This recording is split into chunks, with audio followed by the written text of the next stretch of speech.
V4U Radio presents Vasudhaiv Kutumbakam, a compelling series of Samwaad, with His Excellency Shri Sanjay Kumar Verma, High Commissioner of India to Canada. Hello ladies and gentlemen, this is V4U Radio. मैं हूं RJ अनुपम, मैं CEO V4U Radio का here in Edmonton, Canada. और आज I'm so proud to have our Indian High Commissioner Honorable His Excellency Shri Sanjay Kumar Verma जी, जिनको हम महामहिम उच्च आयुक्त भी कहेंगे हिंदी में.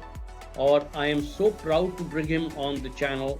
And the reason, of course, is lately the ties between our two countries have been all over the Indian and Canadian media. Although overall working relationship has been absolutely smooth and forward-looking, there are certainly always some challenges. And Sanjay ji has got an access to a bird's eye view. He sits 30,000 feet. So what he sees, of course, can be certainly, it will benefit a lot of the Canadians, Indo-Canadians, and of course all around the world who are kind of watching this relationship, bilateral ties, and of course look at input from different perspectives. तो मैंने सोचा संजय वर्मा जी को अपने platform पे लेके आए और उनसे बातचीत शुरू करें. और I'm so honored that उन्होंने पहले तो he accepted my offer. One. Second, not only just one show, because the topics are so vast, I thought it would not be appropriate to just bring him for half an hour or an hour show, but wanted to bring him for a series of interviews. So first of all, Sanjay ji, welcome to the platform, and my heartfelt thanks to you and your office to have given us time. Thank you very much. Namaskar to all your listeners and viewers. It's always a pleasure to talk about what I'm passionate about, that is India-Canada relations. Absolutely. And I wanted to, of course, give a little bit of a background of V4U Radio to those who have not seen us or heard us. We are a digital platform. We started from Canada, but are a conduit between India and Canada. We are now in 5 countries, including Canada, India, Dubai, Singapore, and Kuwait. We are expanding. We have got almost 190,000 listeners right now who listen to this radio platform. And of course, these types of dialogues, this type of conversations are much requested by a lot of listeners. Thoughtful content, and this is one of the contents which we feel that it is going to add value to both India and Canada. And Sanjay ji, abhi to aap Edmonton aaye the, so I got a chance to meet you in person. What a great way to really address the audience. और आपने कुछ ऐसी चीजें ऐसी की जिसके बारे में मैं बात करूंगा आपसे. But pehle, as I told my audience, that you have a 30,000 bird's eye view. And as I said, overall relationship has been, although in the media, for good and bad reasons. However, the working relationship is forward-looking. And from your perspective, if I would just ask you to maybe talk a little bit about how do you see it? The relationship between two countries, Anuji, is more than half glass full. Whenever there are relationships between two large countries, there will be issues of mutual concerns. There will be issues where we can move forward quickly. There will be issues which need more discussions. There will be issues where we may not be able to converge at all. So between India and Canada, there are issues which are absolutely convergent. And as you said, that there are positive way forwards. And these are the issues on which we have huge positive way forwards. There are concerns which from our side, we have been relaying to our Canadian interlocutors at all levels of the government and the think tanks and the people. Discussions are on those points.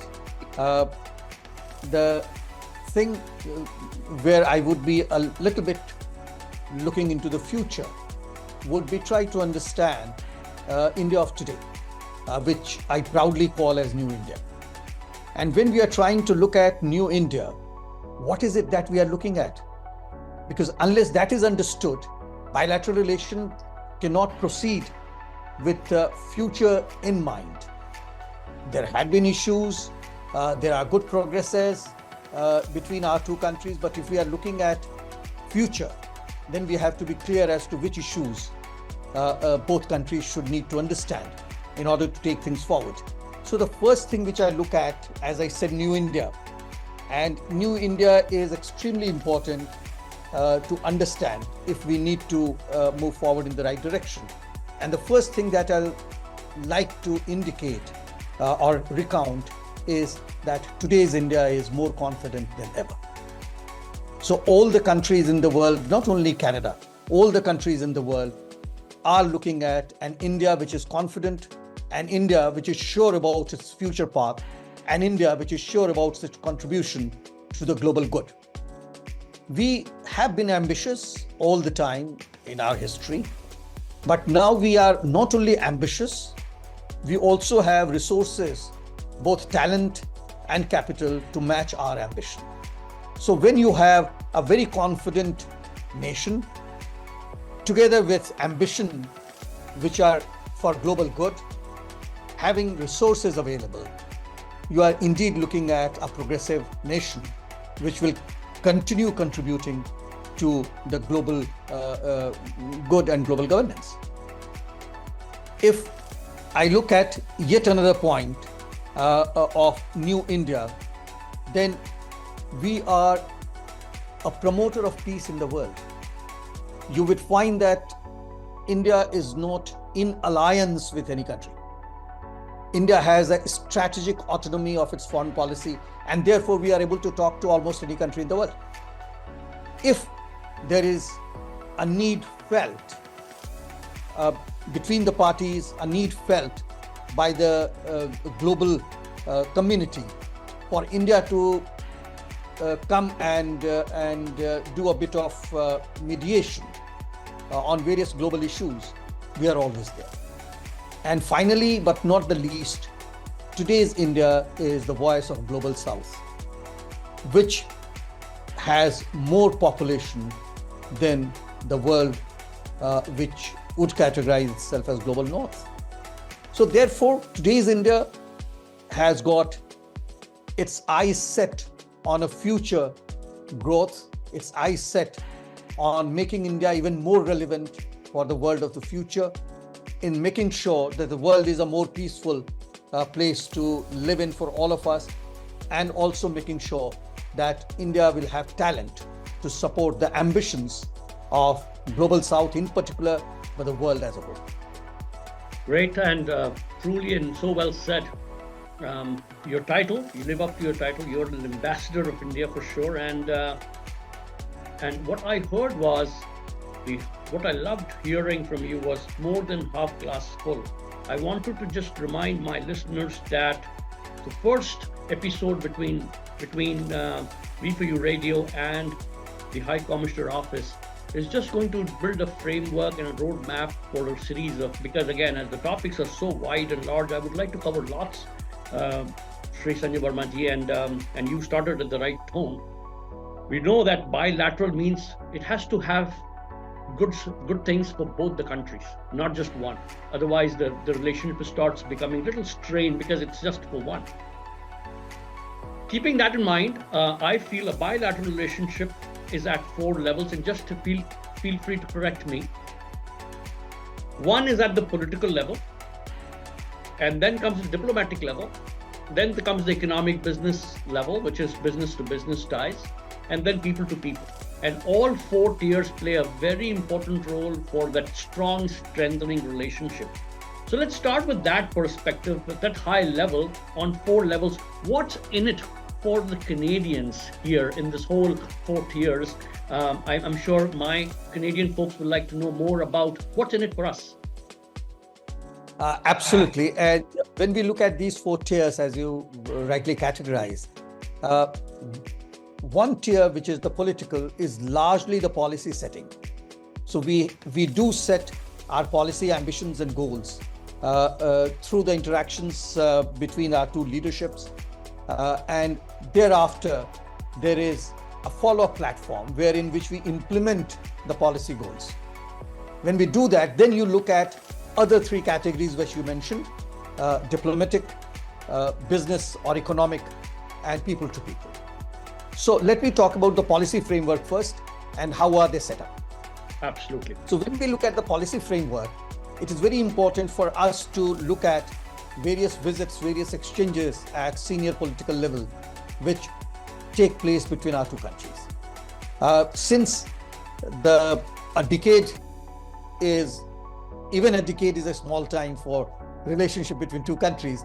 So let me go a little back in time and remind your viewers and listeners that in 2015, April, we had our Prime Minister visiting Canada.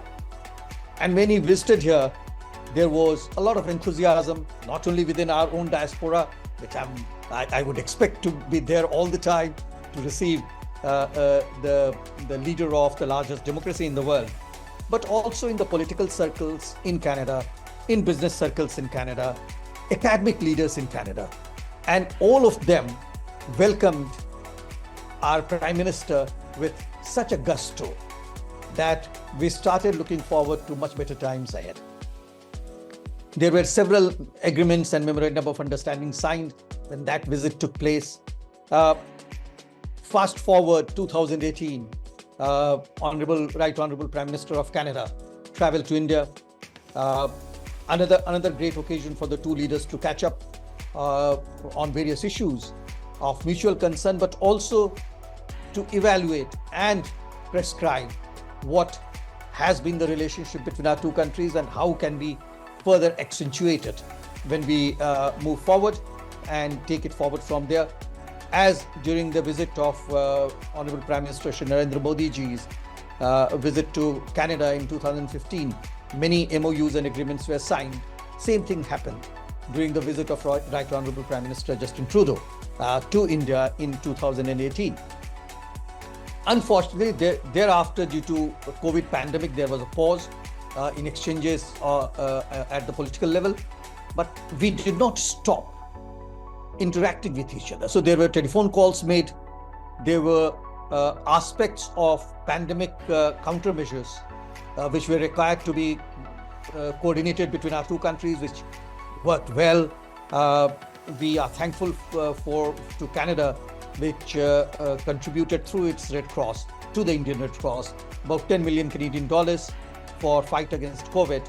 And the Indian vaccine producers, through the Government of India, provided close to about 500,000 vials of the vaccine for Canadian use.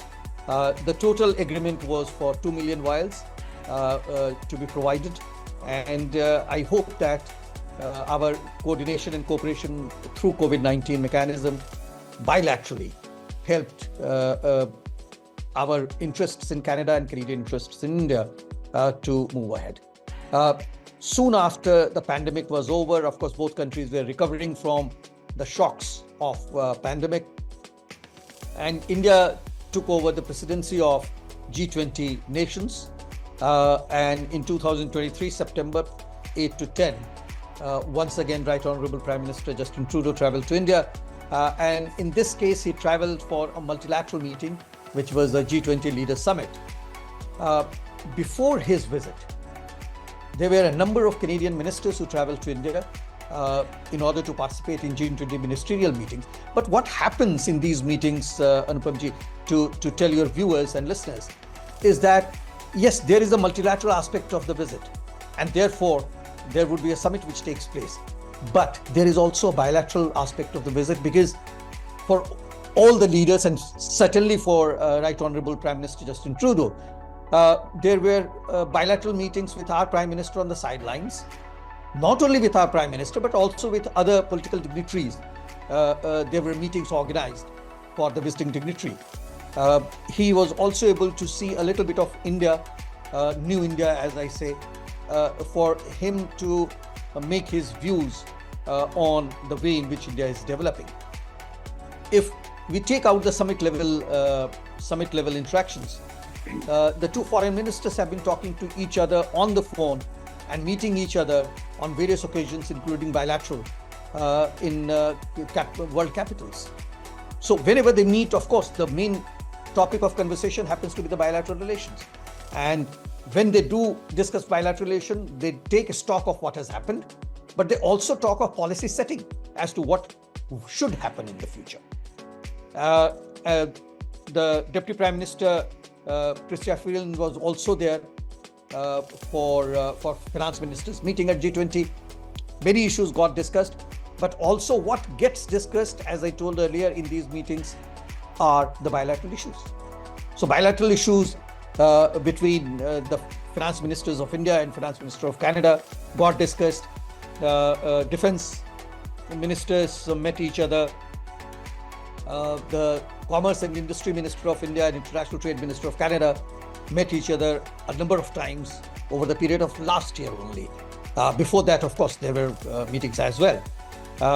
If I can look at international development issues, the Canadian Minister for International Development visited India for G20 to start with. But again, going back to the same argument that G20 also provides an opportunity for these ministers to talk to each other and review the bilateral relation in their own verticals, but also to set new targets and new ways of interacting with each other for the future.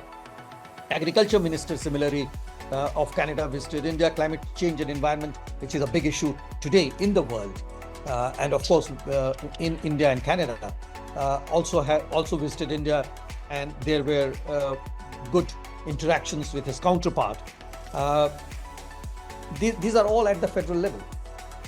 But knowing Canada well, Canada has got both federal and provincial governments interacting with foreign leaders in foreign countries. So therefore, we had the Canadian provincial leadership also visiting India from various provinces, both at the premier's level and at the levels of ministers, taking delegations along. And these have helped in furthering understanding between our two countries, one at the provincial level, another at the nation level, but also has opened new vistas for our future collaboration. So these are political. Now let's look at what happens institutionally. Now, if I look at institutions in any democratic country, the most significant institution happens to be the parliament of the country. So yes, there had been parliamentary exchanges as well. Canada has also set up a friendship group in its parliament, which targets India. So it is Canada-India Parliamentary Friendship Group. And I do meet with the members of this group often to exchange our views and ideas as frankly as we can, and also to chart out our vision for future. Other than this, there are various mechanisms on which we work, both institutionals and multilateral, bilaterally as well.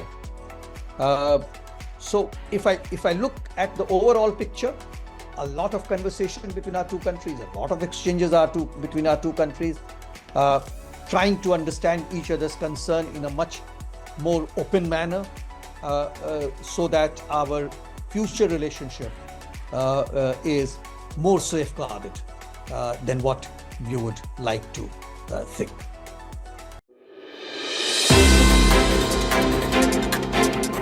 V4U Radio presents Vasudhaiv Kutumbakam. Thank you so much for such an in-depth explanation of the 4 years, because at our level, which is kind of at the ground level, when we look at, we of course look at with curious eyes, and we know that the governments, the diplomats, the businesses are doing the right things, and there are always before this meeting and after this meeting some leading indicators and the lagging indicators. Of course, we try to watch that and measure, and I think that defines how successful the meeting has been. So G20, as you said, lots of Canadians were eyeing on this, and I think was wondering from what's in it for the Canadians out of the G20. One thing which most of us watch is the movement. I mean, you brought up so many levels at like the economic, like the energy level discussions, the commerce level discussions, and when the discussion happens, of course, I mean, as much as we all want the meetings to come up with win-win, sometimes the meetings do not end up at that time as a win-win, because that does not mean the meeting went wrong, but maybe something's more to bring on the table to to add value to the people of the country, because two large democracies are coming together kind of to talk. You mentioned about a few things, but as I said, this particular episode will just create a framework, and I want to take back to a question which I should have started my show with, but again, I want to bring up now. Maybe for my audience, I would like you to ask you a simple question: what is the role of Indian High Commissioner here in Canada, along with the Consulate General? What do they do, and what is the generally role? How do they help the Indo-Canadians here? As I said in the last question that you asked, that there are policy setting and there are implementation of the policy. Right. So when we look at the policy setting, we talked about the exchanges, the meeting between the leaders and ministers. Now, how would they be implemented? And that is a key question. Otherwise, all these discussions will remain in the air. Right. For that, long back, centuries back, institutions such as embassies or ambassadors or envoys or consulates were created. They were created to follow up on the policy goals which have been decided by the leaders and take them forward, but also to provide necessary feedback for any slight course correction which would be required for the furtherance of our relationship. They are also the key conduit for day-to-day conduct of bilateral relationship between the two countries. They are also a conduit for promoting, in my case, India and Canada. And when I say India, it is not only the government, it is the government and the people. Similarly, the Canadian High Commissioner in India will have a task to promote Canada. So therefore, it is implementational aspects of the policies, as well as it is the promotional aspects of the countries that we represent in an external geography. So when I look at the implementation aspect, there would be political implementation so that the exchanges could take place, the agenda setting, the times to be discussed for the visits, the facilitation of the visit. So all these form part of the High Commission in Ottawa or our consulates in consulates general in Toronto and Vancouver. Now let's look at the other aspect. This was the political, so government to government aspect. Now, since we also represent the people of India, because we represent the nation, so therefore there will be ambitions of the people, there will be things that people would like to do where they will need our support. So to give an example, say there is an exporter sitting in India who wants to export medicines to Canada. Now, he will or she will need a handholding, complete handholding. What are the regulations in Canada for such trade to take place? What are the opportunities? Which are the companies they should target? In case, the worst case scenario, if there is a dispute, how the dispute can be arbitrated. So if you look at the entire gamut, in this case, I just talked about the economic work only. The entire gamut of the economic work, the consulates and the High Commission would be one-stop shop for them for the initial hand-holding and interface. So they will be able to get kind of a consultancy information. They should be able to get the advice as well. They should be able to get factual information, market size, growth, potential, finding a partner in Canada. So both consulates and the High Commission in Ottawa will be able to do that handholding. Let's look at something different. Now, there is, all of us know how Ayodhya is being celebrated today in India and globally. Now, Ayodhya needs to be introduced to the global population. So, Ayodhya can be introduced to Canada using the conduits of our two consulates and the High Commission. Let's look at another initiative of International Year of Millet. So how would millet be promoted? So when we are promoting millet, we are not chefs. We are not food critic. But yet, we will need to promote millet in a way that it is accepted in the Canadian society. Let's look at yoga and Ayurveda. So it's a very large canvas which we need to paint and keep painting. While painting, we also keep monitoring what we have painted in the past. So it's a very, very important role that any consulate or any high commission or embassy play in an external geography. If you look at people-to-people relation, to keep the cultural sensitivities alive, to keep introducing the cultural elements to the second, third, fourth generations in that country. All these fall within the work of the embassies, high commissions, or the consulates general.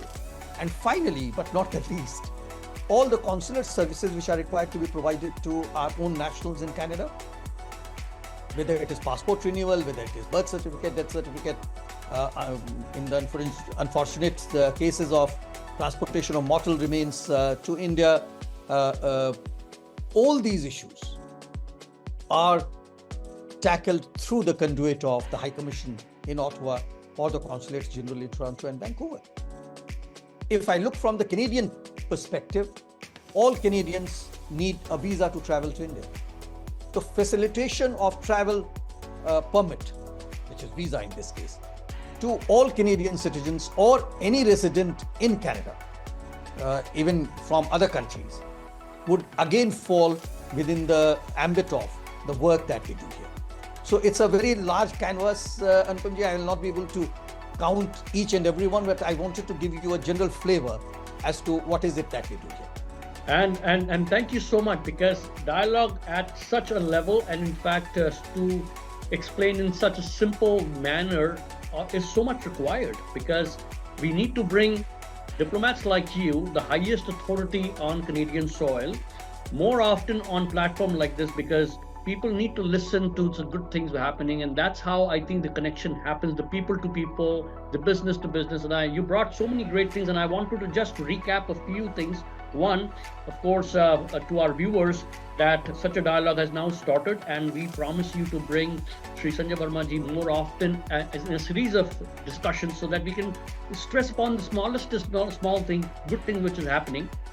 Also, he mentioned about certain institutions, and I wanted to mention how Export Development of Canada, EDC, is playing such an important role, and I am talking to them as well. How can they really spread more awareness about the programs they have? You talked about the business community, and there are so many great Chamber of Commerces which connect India and Canada together. So of course, to all my business folks who are watching this, please write to us your question at V4U at V4URadio.com, so that I'm able to really present your question to the High Commission office and bring you the right answers. If you're looking for any more help, please write this to us.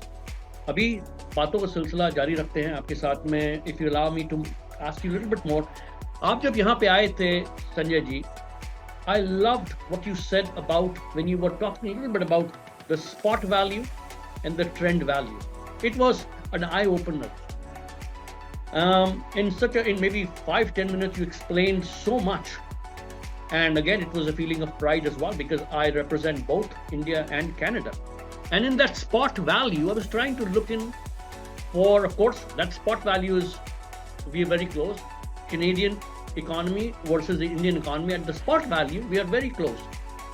But in the trend, where you took it to $30 trillion, I was just looking and saying, where am I? I was trying to spot myself in that trend. I mean, I would like to maybe talk a little bit about spot and trend and show my Canadian folks how can they find themselves in this trend, so that the country overall, Canada, helps or also finds their space in that trend. Thank you very much, Umpa, and that's one of the major aspects of any bilateral relation. Let me start with an example.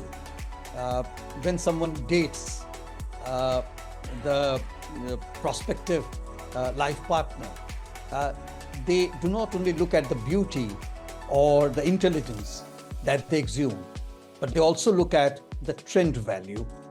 How will the person remain there for the entire life of the partnership? So therefore, it is very important to understand both aspects.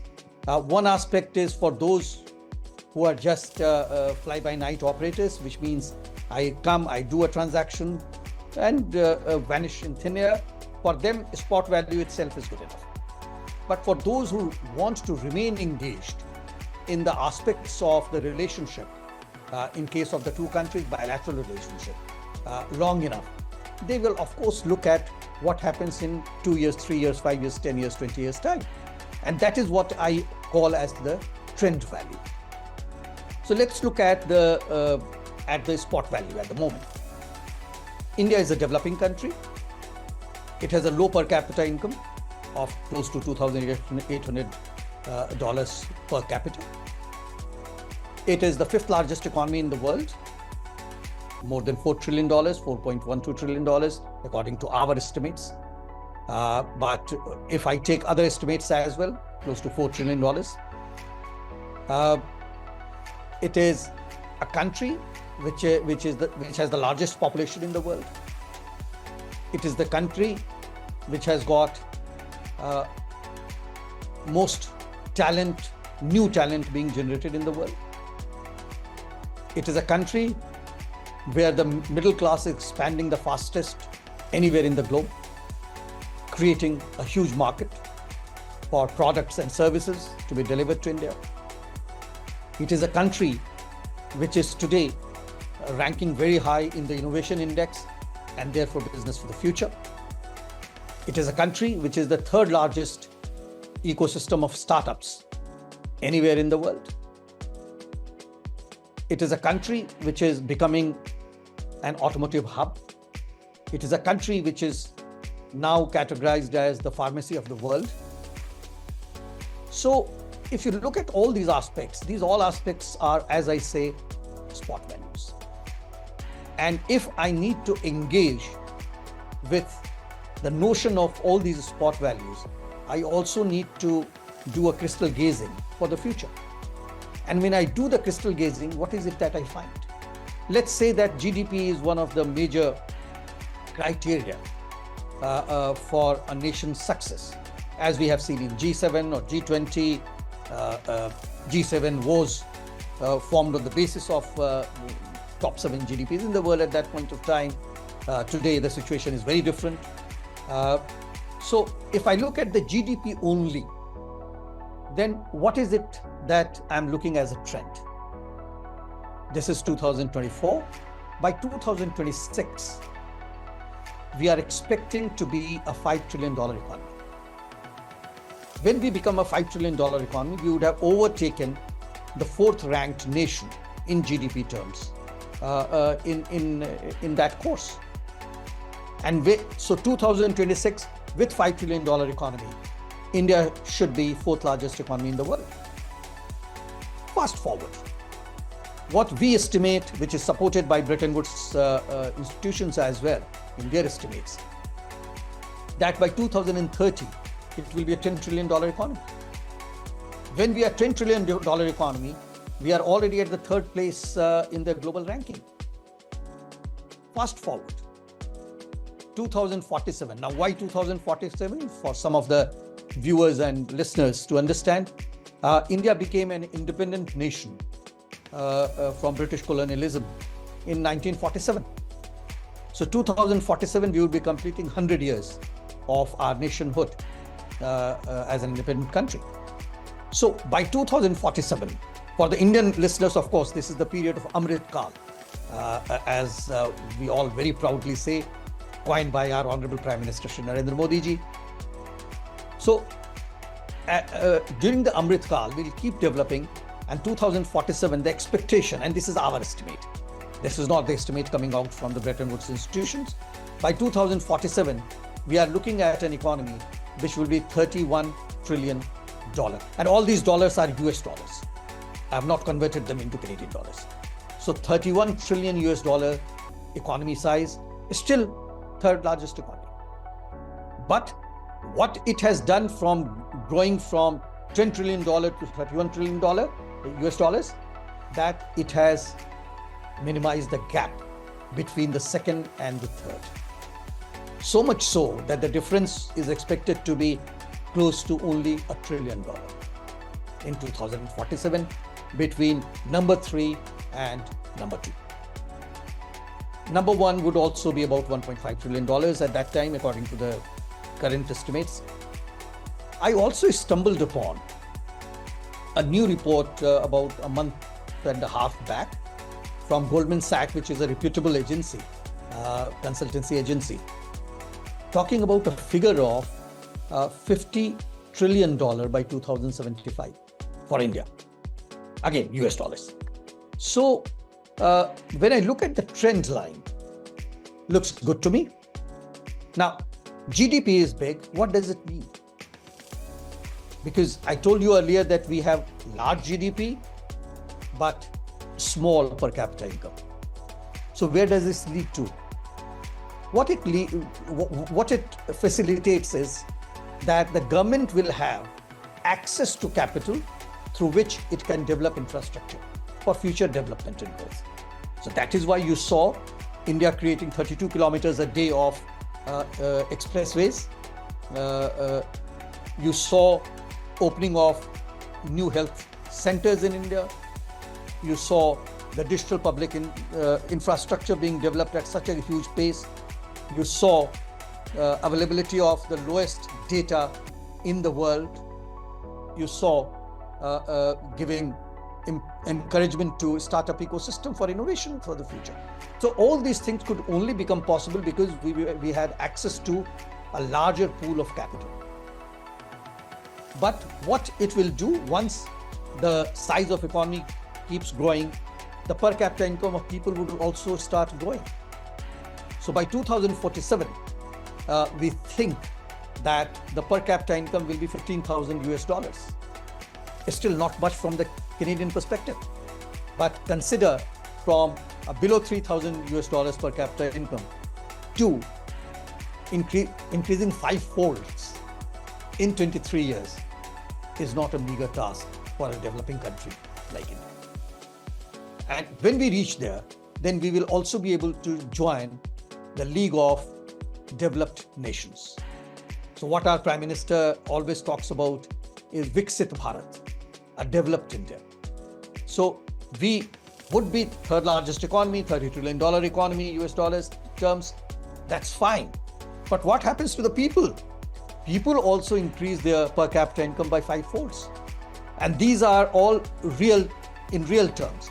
But if I look at the purchasing power parity, it will be close to the purchasing power parity per capita income of Canada. Wow. So this is something I wanted to lay out for people to understand. For those who want to understand more about purchasing power parity, to give you a small example, in India I can have a full meal in a restaurant for close to $1. The same meal in Canada in a restaurant in say Ottawa, for an example, will cost me close to $20. That is the purchasing power parity between the two countries. So if I look at purchasing power parity, then by 2047, on the basis of purchasing power parity, the per capita income of the two countries will be very similar. So that is what I call as the trend value. So if I look at trend value, I would certainly like to marry with India. So Canada, India getting married after dating historically for such a long time would be my ambition for a long life and a dependable life partners.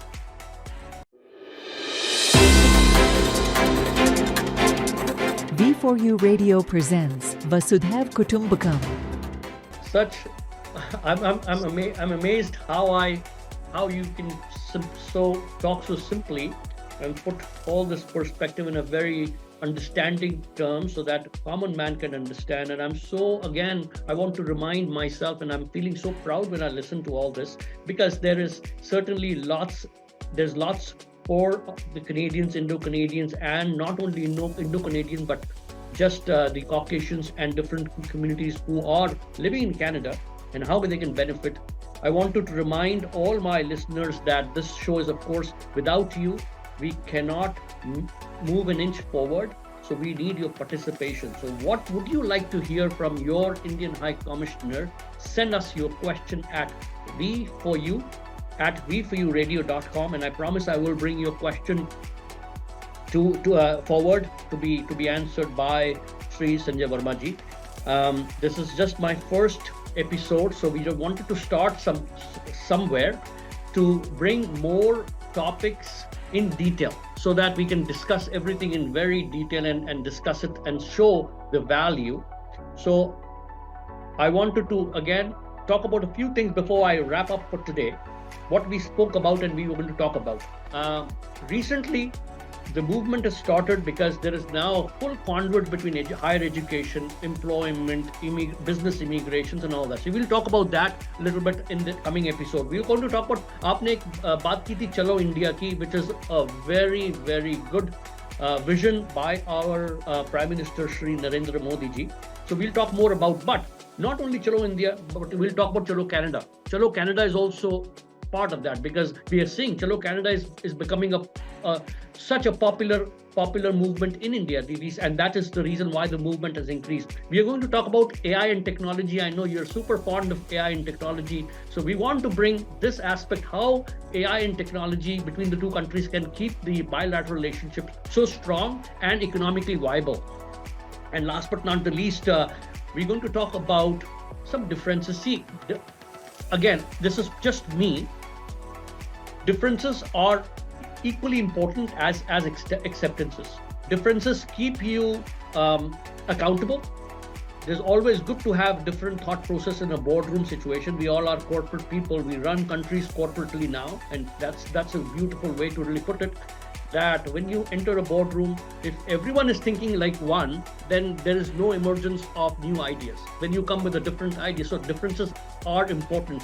I would like to know from you how important differences are for you, and how you tackle those differences. Maybe with that, I would come back to you, Sanjay ji. Before we say goodbye for today, if you want to maybe tell the audience in short about all what we are about to talk in the coming episodes. Thank you very much, Anupam ji. So first of all, on the diversity part, if you look at India, it is probably one of the most diverse countries in the world. So diversity is a very well accepted concept and phenomena in India, not only today, not only since last 100 years, since time immemorial. We always had diversity in India, in languages, in attire, in food, in our own ways of looking at life. So diversity had always been there. Consider a country. I know Canada largely speaks 2 languages, officially recognized. Look at the Indian Constitution. The Indian Constitution recognizes 22 languages. Is that not diversity? Wow. But then we also talk about unity in diversity, which means though we have our sub-identities, because we belong to a certain language group, because we belong to a certain food group, because we belong to a certain attire group, because we belong to a certain region of India. But overall, there is only single identity for all Indians, which is being Indian. And therefore, there is a unity in our identity, while our sub-identities are diverse, and that is what we enjoy. As someone had said that, present me a bouquet of flowers with various flowers in the bouquet so that I can enjoy it longer. And that is what India's diversity is all about. And therefore, when we look at the very diverse world, it is not so difficult for us to understand various opinions, various views, various ways of life, various ways of working. It comes to us naturally as an Indian. So let me tell you that we have, for example, I was born after India got independence. So I was born into diversity. I was born into constitutional diversity. I was born into regional and geographical diversity, linguistic diversity, but yet my identity is Indian. So that is unity in diversity. In very brief, as far as we are concerned, the Indians are concerned. You look at the religions. A state doesn't support any religion, but then it doesn't impede the growth of a religion in India. And therefore, from the religious point of view, again, you see the largest diversity that any country has to offer. Because you name a religion in the world and it is present in India as a practicing religion. So, in nutshell, it's a country which has grown on diversity, but we also like to see unity as our logo for the G20 said, one earth, one family, one future. What a way to end this first episode. I want to remind the audience that I'm presenting Shri, Honorable Shri Sanjay Verma ji, the Indian High Commissioner to Canada, in a series of interviews, we call it Samwaad, to talk about many, many things which connect India and Canada together. As much as I feel as a proud Indo-Canadian, I'm a Canadian citizen, however, very proud to carry that Indian blood in myself when I represent, and I know how important it is to really have look on both the sides. I promise that I will continue bringing Shri Sanjay Verma ji weekly until we are done with so many topics we are bringing. So we will be broadcasting this episode on all the social medias, and plus we also will be airing this 3 times on the radios to suit the various time zones of our Eastern, Western, and Mountain Time. So just wanted to remind that, and again requesting all the listeners to start sending your questions to v4u@v4uradio.com, which is my email address. And for today, I wanted to just thank Sanjay Verma ji for taking so much time in addressing the audience who are very much looking upon both India and Canada from the bilateral perspectives. I really thank you, Sanjay ji. Thank you very much, and thanks to your listeners and viewers. I wish them very productive days ahead. Thank you very much. Thank you. Namaskar. Namaskar.